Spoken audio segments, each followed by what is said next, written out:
क्षेत्र घूम रहे हैं सर, क्या रिस्पॉन्स लग रहा है आपको? बहुत अच्छा रिस्पॉन्स है और बदलाव का समय है और जनता यहाँ बदलाव चाहती है और ये बदलाव होकर ही रहेगा। और बीजेपी के जो यहाँ हैं विधायक, उनके खिलाफ काफ़ी एंटी इनकम्बेंसी है, तो बदलाव का पूरा माहौल है। जनता का क्या मांग है? जनता का मुख्य क्या क्या मतलब काफ़ी सारी मांगें हैं और जिसमें एक जो मेन मुद्दा है वो जिला बनाने का है, खासकर जो यहाँ रोसड़ा टाउन का जो है वो यातायात का है, बाईपास का है, रेलवे ओवरब्रिज का है, रोड्स का है, ब्लॉक रोड है, स्टेशन रोड है, काफ़ी मुद्दे हैं। और जो ग्रामीण मुद्दे हैं वो अलग मुद्दे हैं, वहाँ भी जो जनता का नाराज़गी ये भी है कि सर यहाँ का ट्रेन का ठहराव कम है, हसनपुर में है, यहाँ पर नहीं है। जी है उसके लिए। और हम लोगों ने जो है करीब 2 महीना पहले यहाँ एक दिन का धरना किया था, पूरे सिविल सोसाइटीज़ की ओर से यहाँ पर धरना किया गया था। और उसके बाद से अमृत भारत का यहाँ ठहराव किया गया है, लेकिन और ठहराव चाहिए क्योंकि ये व्यावसायिक केंद्र है, इसलिए यहाँ पर और ट्रेनें यहाँ पर ठहरे वो अच्छा रहेगा। रोसड़ा अन्य जगह से पिछड़ा हुआ क्षेत्र है, इसके लिए आपका क्या रीज़न रहेगा सर? रीज़न एक ही है कि जो यहाँ के प्रतिनिधि रहे हैं उन्होंने कुछ काम नहीं किया है, और अगर काम करते तो आज यहाँ विकास होता, काफ़ी होता।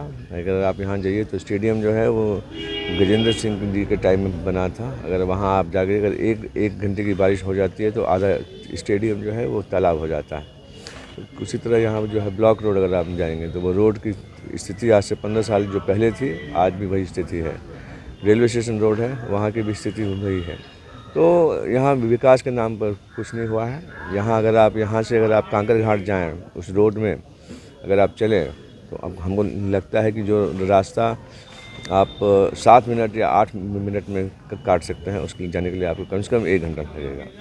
तो विकास के नाम पर यहाँ पर लोगों को ठगा गया।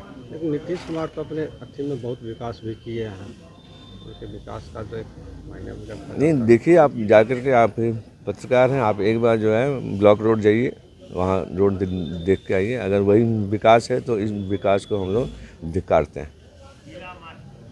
आपका यहाँ मेन मार्केट में जाम की समस्या, अगर मान लीजिए अगर आप आ जाते हैं तो आप मान लो जीत जाते हैं, तो जाम से निजात को लेकर आपको क्या देखिए यहाँ पर जो है जाम से निजात के लिए यहाँ पर बाईपास ऑलरेडी सेंक्शन हो गया है, तो मेरी कोशिश होगी कि उस बाईपास को जल्द से जल्द जो है बनवाया जाए। दूसरा है कि अंदर जो है अगर आप यहाँ अभी भी अगर आप देखेंगे तो बड़ी बड़ी जो वाहनें हैं, जो ऑयल टैंकर्स हैं, 20 चक्का 18 चक्का की जो गाड़ियाँ यहाँ पर आती हैं, तो नो एंट्री अगर हो जाए कि 8 से 8 के बीच में जो है भारी वाहन यहाँ पर ना आए।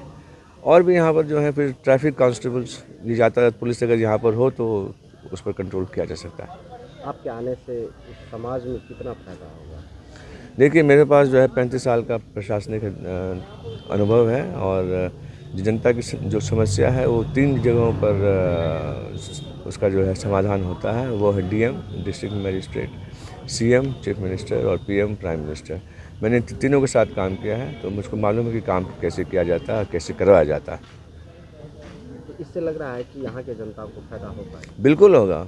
मेरे अनुभव का जो है लाभ यहाँ की जनता को ज़रूर मिलेगा, क्योंकि काम कैसे होना है, कैसे करवाना है, कहाँ से करवाना है, इसका मुझे पूरा का पूरा अनुभव है। सर, जात पात की राजनीति में हो रहा है, इस पर आप क्या कहते हैं? देखिए जात पात हर जगह है, देश के कोने कोने में है, बिहार इसी देश में है, और जात पात होता है।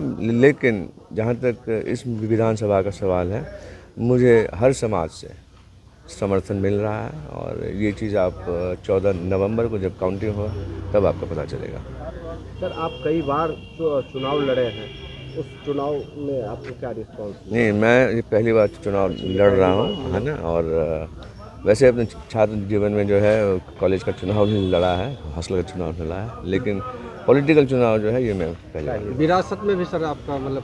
जी हाँ, मैं एक हाँ, मेरी राजनीतिक पृष्ठभूमि रही है। मेरे पिताजी जो हैं स्वर्गीय तुल मोहन राम स्वतंत्रता सेनानी, एक बार एमएलए रहे और 3 बार सांसद रहे लोकसभा के, तो वो एक पृष्ठभूमि है कांग्रेस। अगर आप सरकार में आते हैं तो युवाओं के युवाओं को लेकर क्या सोच रखते हैं? शिक्षा के लिए पलायन और रोज़गार के लिए पलायन, इस पर पूरा का पूरा ध्यान दिया जाएगा कि युवा यहाँ से बाहर ना जाए, ना पढ़ने के लिए ना रोज़गार के लिए।